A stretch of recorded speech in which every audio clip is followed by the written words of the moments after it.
a little bit more than the old strainer. So you're never allowed to fill the tank to the top because you're going to waste diesel. Now when it picks up the diesel here, it goes through a water trap filter first. So on the water trap filter there's a tap there at the bottom of the filter. So you've got to check that about 3 times a week or every morning just to check if there's any water that's lying there. Where does the water come from?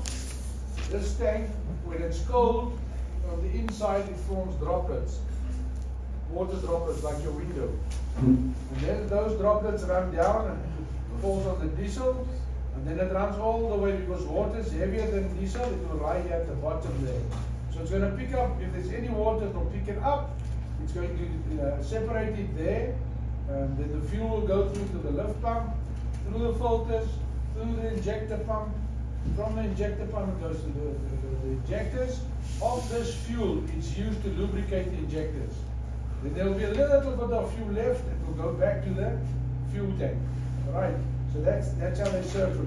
This pump was in the region of 130,000 rand, that one, that diesel pump there. So that's why you've got to check if there's any water in there in the morning. Because if water goes into this diesel pump, it's going to damage it. Right. Some guys, they think they can steal diesel and then they throw water in it. They steal diesel and they fill up the water's going to lie at the bottom. So you're going to run only with the fuel that's left in that filter, and then the engine's going to cut out because it can't run on water. And then when they drain this thing, they're going to see there's water here. Now they're going to start investigating. And then they're going to drain this tank, and they'll see at the bottom of it's going to lie water. Right? So please don't do that. Check this pickup every morning. Every morning. Please check it that it's not broken. Right? This is how the water trap filter looks. It's that one there. That one there. It's got a little bit of, it's got a tap there at the bottom. So in the morning you will summer see, because diesel is heavier than fuel. Fuel is heavier than water. The water is going to lie here at the bottom. The color differs as well. So you will see if there's water there. Right? You with me? Right. So this thing you've got to check every morning. Or 3 times a week. Please check the water there. We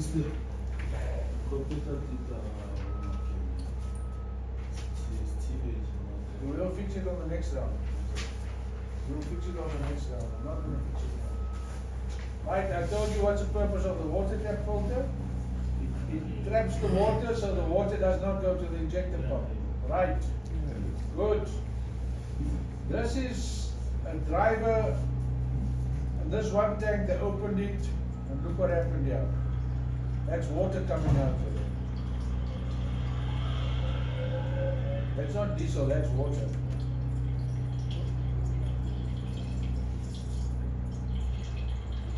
Couldn't start the vehicle because there's water.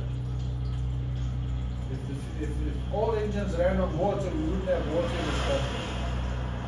Alright, so please don't pick it up. They'll pick it up, gentlemen. Don't even try it. Don't even try it. Right.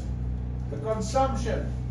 Now you haul 24 tons. Your consumption on the truck is 41 liters per 100 kilometers. By consumption we mean how much liters is used per kilometer. Now they worked it out and they say, right, the 24 tonner, that you must give them 41. If you don't give them 41, you know what's going to happen. You come here for a hearing. They'll first warn you, it's 41 liters per 100 kilometers. So that means you've got to use 41 liters per 100 kilometers. If you go up, you go to 42, 43, you're going to come here for a hearing. I'm telling you now, you know that. You go below that. The agri guys, the fridge guys, not the fridge guys, you get 6,000 rand bonus if you do 38. The fridge guys, you get a bonus of 6,000. And the agri guys, you get a bonus of, I think it's 8,000. If I remember correctly. Right. If you do 38, you will get that bonus. But then you must do 10,000 kilometers and more a month. Kilometers a month to get this bonus. If you do less than that, they're going to halve this. If you do only 9,000 kilometers, they're going to halve this, you're only going to get 4,000. You know that. Right. Now the guy who's going over to the fridge, you don't get that 8,000 anymore. You only get 6,000 because you got other, what do you call it? You got other stuff that you get that makes up for that. We'll explain, the payroll will explain that to you. But to do that, if you do 38, you get that. You do 39, you get 5. You do 40, you get 4. You do 41, you get 4. And if you do 41, you get 3,000. Right, that's how it works. So you know that. But if you go above this, gentlemen, you're going to be in big trouble, and you know that. This company doesn't play with diesel consumption, especially Mr. Clemens. Right, that's the norm. If we talk about the norm, they've taken a similar truck of yours, they've loaded it, they did a lot of routes with it, and they found out this is the norm of the truck is 41 liters. You see the small truck, the 30 ton is 31, the 8 ton is 30. Then the guys are going to work on the fridge. That fridge of yours works on 3 liters an hour. Because you've got 2 separate tanks. You've got one tank that you fill the truck with, or maybe there are 2 tanks that fills the truck. There's one truck that fills the fridge. Right.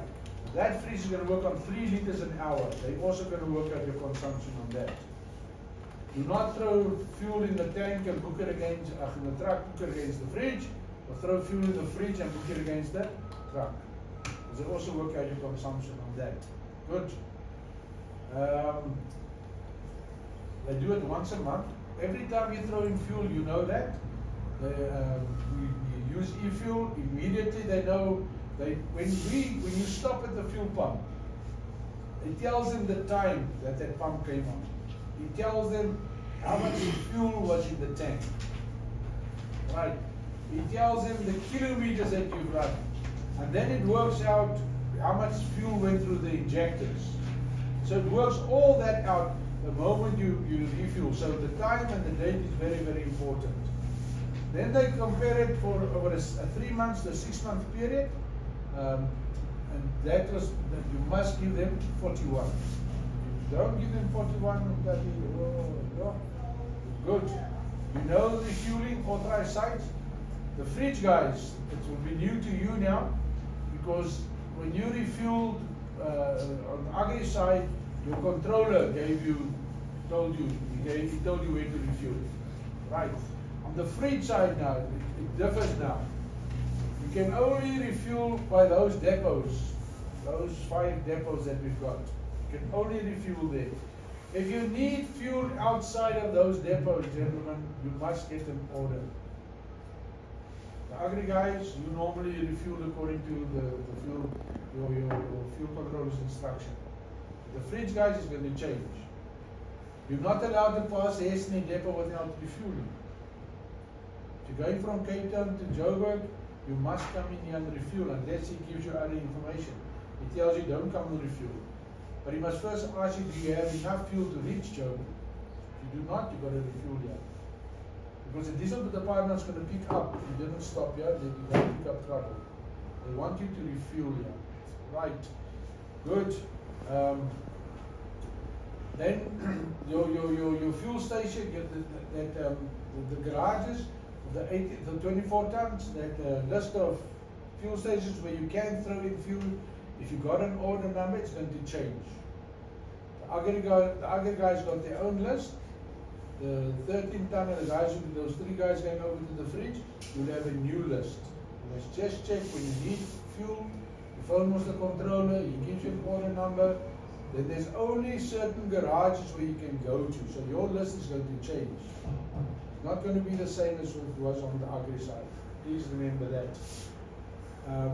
If you still got an old truck, you're going to fill it to the strainer. The new truck, it differs. There's a new level where it goes. I'll show you when we get to that. It's your responsibility to make sure that you always fill it to the strainer. That's where the big problem comes. The driver sitting in his truck, like David said just now. While the guy is refueling you, now he doesn't fill it to the strainer, or he fills it above the strainer. You sitting there in the truck, I don't know what you're doing, because you should be standing there next to the guy refueling.